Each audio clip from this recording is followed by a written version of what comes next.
पर्याप्त संसाधनों की कमी की वजह से भारत में कतार के आखिर लोगों तक बिजली पहुंचाना सिर्फ एक सपना बनकर ही रह गया है और इसकी संभावनाएं भी कम हैं कि अगले 15 सालों में भी यह संभव हो पाएगा।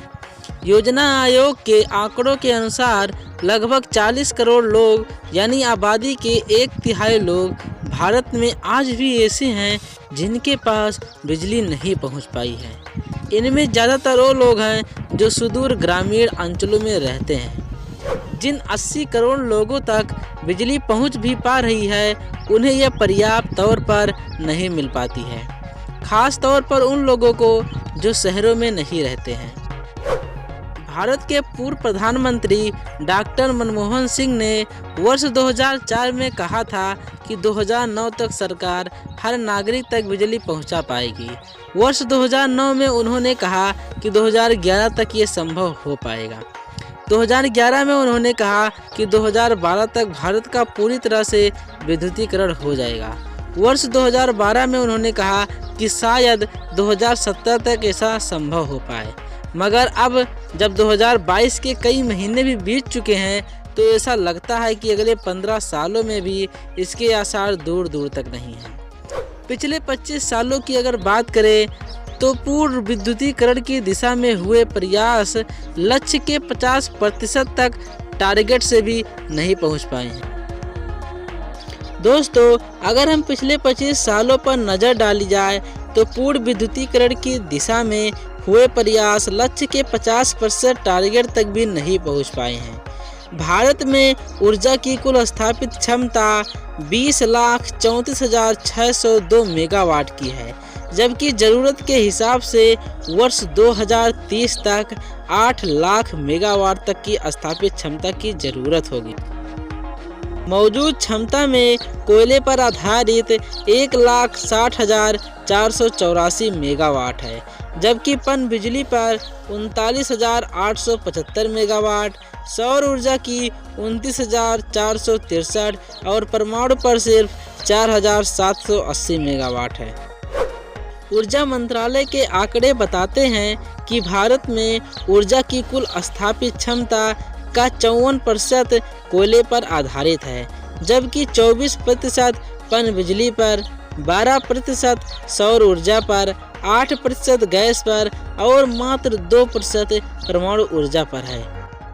आंकड़े बताते हैं कि आज भी परमाणु ऊर्जा को वैकल्पिक ऊर्जा के रूप में नहीं देखा जा सकता, क्योंकि यूरेनियम की आपूर्ति के लिए रूस, मंगोलिया, कजाकिस्तान, उज़्बेकिस्तान और ऑस्ट्रेलिया पर निर्भर होना पड़ेगा।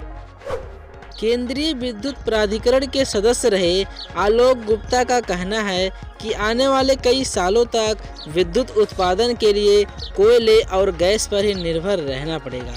BBC से उन्होंने कहा है, अभी तो इन दो संसाधनों पर ही पूरी निर्भरता रहेगी। सौर ऊर्जा पर लंबे समय तक निर्भर नहीं रहा जा सकता।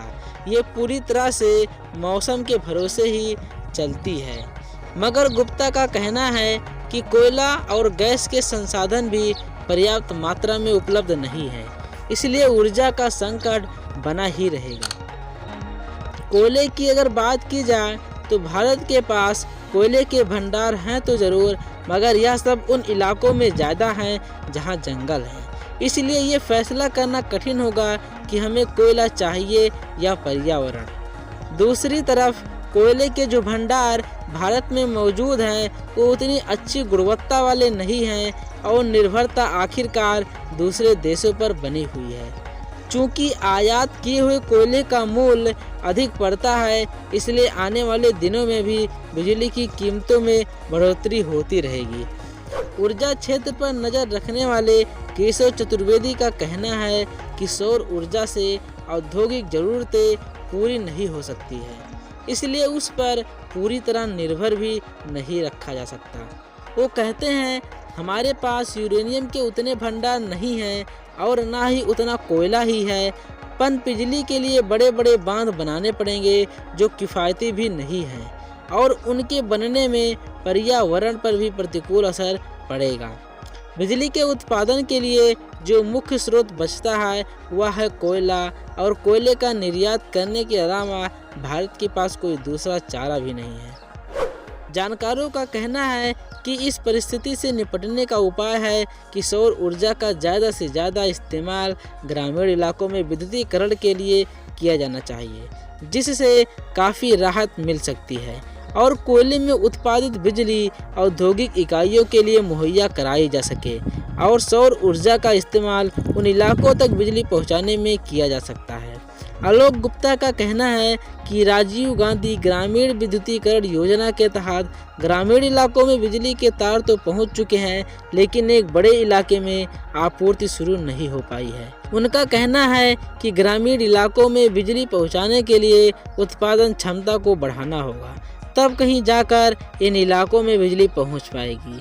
मगर केशव चतुर्वेदी कहते हैं कि सरकार को चाहिए कि जिन इलाकों में बिजली पहुंचाना संभव नहीं हो पा रहा है वहां पर सौर ऊर्जा का इंतजाम कराया जाना चाहिए, ताकि कम से कम वहां बल्ब तो जल सके। दोस्तों, इस वीडियो के माध्यम से मैं भी आप सभी लोगों से यह आग्रह करना चाहूँगा कि जितना हो सके उतना आप बिजली को सेव करिए। बेफालतू की बेफिजूल बिजली को आप बर्बाद ना करें। बिजली को सेव करने से आप अपने धन को तो बचाएंगे ही, इसके साथ साथ में आप पर्यावरण को भी बचाएंगे, क्योंकि आपके घर जो बिजली पहुंचती है वह ज़्यादातर कोयले से बनती है। और दोस्तों, जैसा कि आप सभी लोगों ने अभी वीडियो में जाना कि ज़्यादातर कोयला जंगलों में है, और जब जंगलों से कोयला निकाला जाता है तो बहुत सारे पेड़ काटे जाते हैं, जिससे हमारे पर्यावरण को बहुत ज़्यादा क्षति होती है। दोस्तों, हमें बिजली बचाने से पर्यावरण और पैसे दोनों बच सकते हैं, और ऐसे लोग जिन तक बिजली पहुंच नहीं पा रही है उन तक भी बिजली पहुंच पाएगी। और हो सके तो आप अपने घर पर एक सोलर पैनल जरूर लगाएं, जिससे कि आप अपने घर की कुछ लाइटों को, कुछ बिजली की ज़रूरतों को सौर पैनल से पूरा कर सकें, जो कि पूरी तरह से पर्यावरण के फ्रेंडली है और इससे किसी प्रकार से पर्यावरण प्रदूषित नहीं होता है।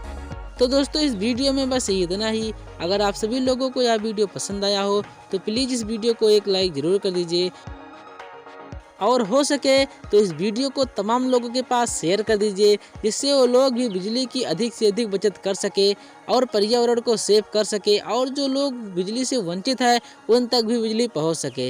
अभी तक अगर आप लोगों ने हमारे चैनल को सब्सक्राइब नहीं किया है तो प्लीज़ इस चैनल को सब्सक्राइब कर लीजिए। वीडियो देखने के लिए धन्यवाद।